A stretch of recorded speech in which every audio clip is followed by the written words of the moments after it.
বিষ্ণুপুর মরার গ্রাম পঞ্চায়েত এলাকা কেকে ধাবা সংলগ্ন এলাকা ৬০ নম্বর জাতীয় সড়কে দুটি বাইকের মুখোমুখি সংঘর্ষ ঘটনায় আহত তিনজনকে আনা হলো বৃহস্পতিবার আনুমানিক বেলা ২:৩০ নাগাদ বিষ্ণুপুর সুপার স্পেশালিটি হাসপাতালে।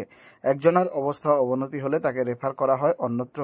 জানিয়ে রাখব, বিষ্ণুপুর থানার কেকে ধাবা সংলগ্ন অর্থাৎ মরার গ্রাম পঞ্চায়েত এলাকার কেকে ধাবা সংলগ্ন ৬০ নম্বর জাতীয় সড়কে দুটি বাইকের মুখোমুখি সংঘর্ষ হয়। এই সংঘর্ষে আহত হয় তিনজন। একজন মহিলা সমেত তিনজন আহত হন। তড়িঘড়ি বিষ্ণুপুর থানা পুলিশ আহতদের নিয়ে আসে বিষ্ণুপুর সুপার স্পেশালিটি হাসপাতালে। সেখানে তাদের প্রাথমিক চিকিৎসা করা হলেও একজনের অবস্থা অবনতি হলে তাকে রেফার করা হয় অন্যত্র নিয়ে যাওয়া হয় চিকিৎসা প্রদানের জন্য। যেমনটা এই স্থানীয় সূত্রে জানতে পারা যাচ্ছে, দুটি বাইক দুদিক থেকে আসছিল। এরপরেই দুটি বাইকের সংঘর্ষের ঘটনা ঘটে। প্রত্যেকেই ছিটকে পড়ে রাস্তার ওপর। তড়িঘড়ি তাদের উদ্ধার করা হয়। কি বলছে এক আহত ব্যক্তি, কি হয়েছিল ঘটনা, শোনাবো তার প্রতিক্রিয়া। ঘটনাটা আমি মাথায় দিয়ে আমি ক্রস করছি, ব্যাক লাইট দিয়েছি, সরাসরি এসে আমাকে ধাক্কাটা দিচ্ছে।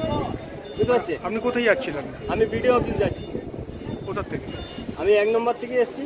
আর কোন দিকে আসছিলেন? বিষ্ণুপুর দিকে? বিষ্ণুপুর থেকে যে এসে আর আমি ধরুন বিডিও অফিসে ওই যে আমার ওই ফটোশিলি মোড়টা হেমে আঁকাটা না, ওই যে ক্রস করছি আমি, লাইট ব্যাক লাইট দিয়েছি, হেলমেট আছে, ও সরাসরি এসে আমাকে মারছে ধাক্কাটা। কে মারলো? ওই যে অ্যাক্সিডেন্ট করেছে ওর নামটা তো আমি জানি না। ও মোটরসাইকেলে ছিল? হ্যাঁ, ও মোটরসাইকেল। আমার একজন কজন আহত হয়েছে? আমাদের দুজন আছি, আমরা মোটরসাইকেল, ও একলা আছে। তিনজনই আহত হয়েছে? হ্যাঁ। কি কারণে এই অ্যাক্সিডেন্ট হলো, কি মনে হয়? আমার ওই যে অন্য মানুষ ছিল নাকি, ওর পিঠে গাড়িটা কঠিন পিঠে এসছে।